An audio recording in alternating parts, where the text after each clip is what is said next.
Splendid. Gentlemen, one of the things that I've raised with your fellow officers, and I want to raise with you now, is what historical context is there to all of your plans, given, Ashley, that I think it was you who mentioned that in your earlier remarks that we're talking about what's going to happen over the next 50 to 100 years. The reason being is I found a book in one of the bookshops in the Grafton Centre yesterday.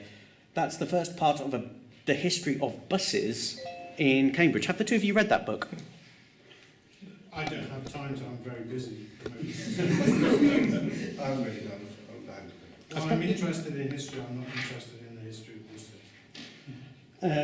And also this book, The Cambridge That Never Was, which summarises a whole host of plans that could have happened, including some of the things around the Holford Report, and the plans, for example, to build a dual carriageway across Christ Pieces all the way up to Jesus Lane. I'm not Now, following where your question's going. Do you have a specific? I do have a specific question, and that specific question is, to what extent have past studies of Cambridge, in particular the information that is downstairs in the archives, informed the work that you're currently doing?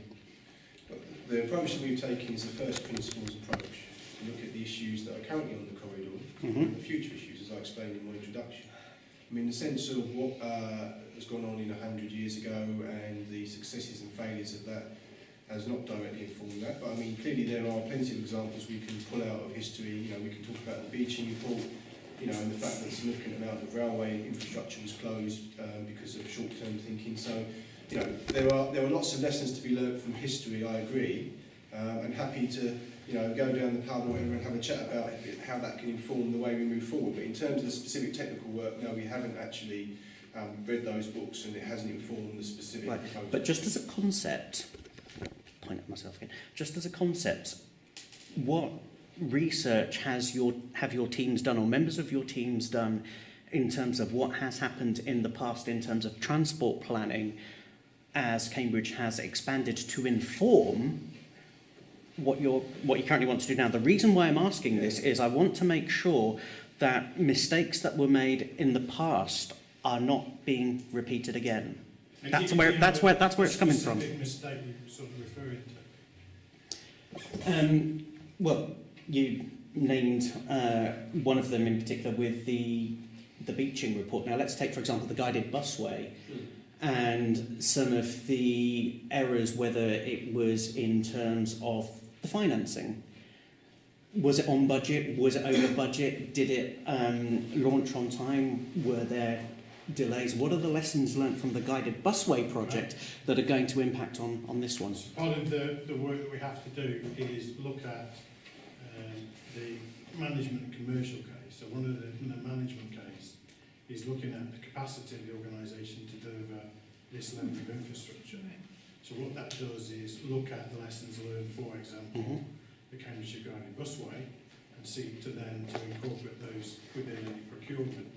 The difficulties with the guided busway effectively started at the procurement stage once the thing started being built. So it's about understanding those contractual relationships and how one builds those partnerships and gets a fair and reasonable understanding of what either party can realistically achieve. So that is something, in terms of historically looking back, that will form part because of that, just to move on to the next bit, that then, because I was surprised to find at the last City Deal Assembly and board meetings, was the first time your colleagues had formally tabled a risk management strategy, something that, because I used to work in the department that was responsible for running you guys, the Department for Communities and Local Government, and I would have expected to have seen at the very start of all of this a risk management strategy, and that's only just come about. So again, what I want to use the historical context is to link that through to how you are managing the risks. We're into project level, yeah,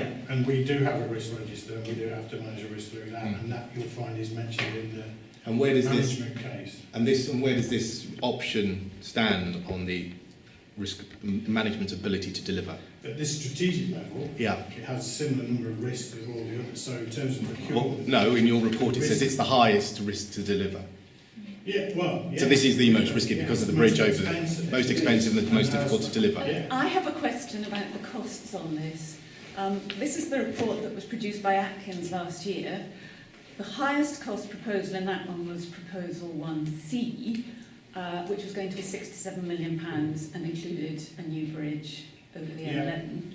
And then all of a sudden last night you are proposing the most expensive option, which is going to be this busway all the way from Cambourne, and that comes in at nearly 142 million. Yeah.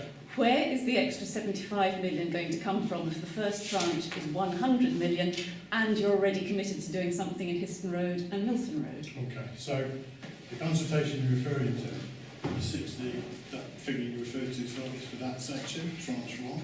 Mm-hmm. The figure that we published in the working that we've done is for the entire length, so it's that and, so it's tranche 1 and 2.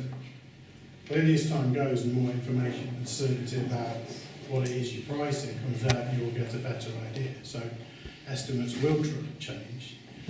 At this stage, for the business case, you're monitorising all the impacts insofar as you can, things like environmental and all of those. So that is reflected in that estimated price, including land costs, which inherit that price.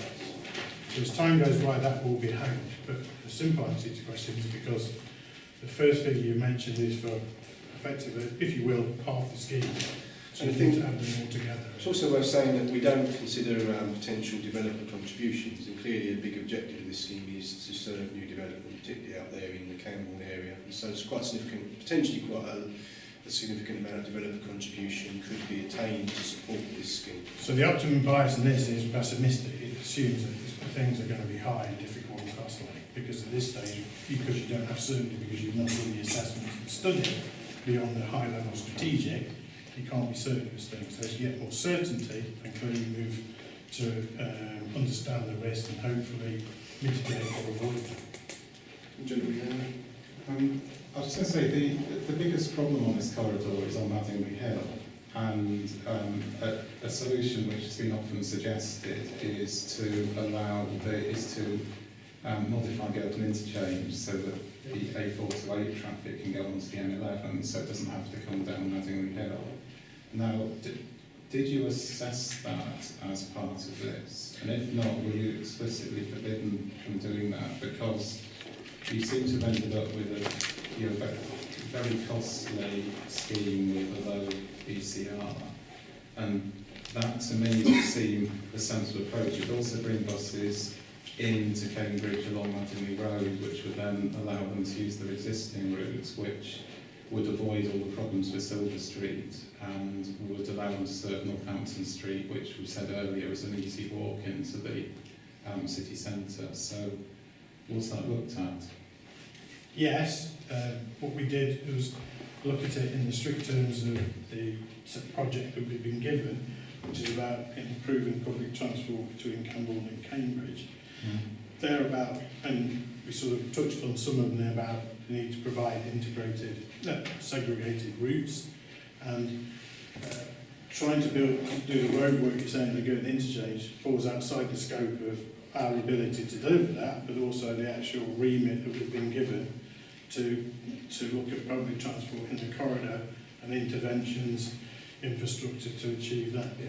There's a lot of misconceptions We're about very that. much about public transport, not That's right, increasing but the that capacity would of get highways. traffic from Madingley Lodge into the city centre, which is one of your prime aims. Yeah, the point here by is- moving traffic off The prime aim is about Madingley public transport, by public, yes. and dare I say, it is about, at this strategic Yes. high level, about things like the 28 minutes. So the 28 minutes is attractive in terms of moving people from the housing to the employment site, and that's what's driving that, rather than, and we did look at that, but we felt that it was outside the scope, and also it's outside, it's, as you know, it's part of Highways England's infrastructure. A few quick points. First of all, where did the whole Cambridge busway option originate from? When was the point that you first heard of just the concept of a busway being a potential solution? Secondly, in terms of the project that you're working on, how do you see it integrating and connecting with with other specific transport schemes, because one of the things that's not really been clear to me for a number of the different options is how each individual scheme links into, shall we say, a wider vision. So, for example, in terms of West Cambridge and Cambourne, you've obviously got the current work being done on East West Rail, which is outside of the scope of the city deal, but in terms of working out the route between Sandy and Cambridge, which they've now... It is in scope, it's recognised in the city deal agreement. Anyway. But what I'm saying in terms of your project as it currently stands, it's outside of it's outside of the scope. So, so one of the things I'd be very interested in hearing is, from your perspective, is obviously first of all where the concept of the busway first came from, and then secondly how you see this particular project linking up with other schemes that are currently there. So, in terms of busways, you described it, the Cambridge Cambourne Better Bus Journey scheme has always been predicated on the policy for public transport in those policies. Right, so where did that policy first come from? They're from the local plan. Right, as in the current local plan or the last local Submitted plan? local plan. So all that transport and the local plan supports in some level of detail in different locations what we're talking about, which is effectively a public transport intervention.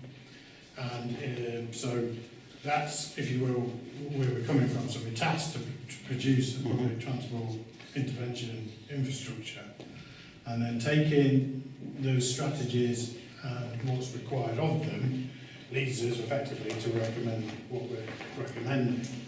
The second part of your question is about how might that connect in other rounds. Yeah. So for example, with East West Rail, one of the potential possibilities is that the link between Sandy and Cambridge could come through or come around Cambourne, for example.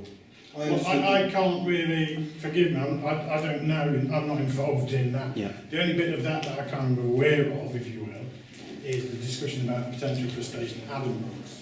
Right. So using that as an example, well, let me use both stations. I worked on the project to deliver this station that hopefully Network Rail will open next May. Yeah. Is that effectively there's routes that you will be able to get buses through North West Cambridge, then on through to Albury. I'm not going to lean across that, through to Albury, along the Albury link, and then up the busway, over the new section, and into Cambridge North Station. Yeah. You could then go all the way back. There is an interface, as you say, potentially with some sort of Western Orbital. So you could connect with the Western Orbital, continue a southward journey on one side or the other of the M11, connect up with the proposed new parking line at Trumpeton, or the existing parking line at Trumpeton. When you're on the existing parking line at Trumpeton, you're on the existing busway. That goes to Addenbrooks, and if there was a station at Addenbrooks, it would connect there. So effectively what you're starting to do, by means of public transport, and albeit it's quite a long journey, but it's not a commuter. But again, as a regular bus user myself, and as someone who commuted regularly to London, is when you're on the bus, actually you don't really care too much about the route you take, as long as it's obviously not long and windy and makes you feel sick. But actually it's just point to point. You get on the bus, you sit there for however long, and then you get off it and you're at your destination. So it's again, my point being is that are there other points that the Cambourne to Cambridge bit could link to? So whether it, so for example, I mean, it's a network. And the point is, what the fundamental point that we all want from our transport is fast, frequent, reliable services. Yeah. That's what really is the priority here in terms of people's transport choices. I'm a transport planner by profession, but my always fundamental point is how do we as individuals choose the mode of transport, and we want fast, frequent, reliable. And so fundamentally, the idea of a segregated route is to provide that service for people that want to use the bus. It provides, in some cases, a realistic alternative to the car. There is high car ownership in Cambridge and in South Cambridgeshire, we know that. But to actually seek to get modal shift, you need to provide a comparative level of service, which is why we're looking at segregation in terms of buses. There are potential links to new and existing stations. There's this kind of vision which sees Cambridge as, in a way, these circles and radial routes. So theoretically, in the future, these areas will be joined up strategically by different sorts of interventions, but certainly where there's a justification for it, absolutely segregation. And it's one of the key is the way to go. principles of the network connectivity. So, but the main point, as Ashley said rightly out, is the test of the system is in terms of peak provision.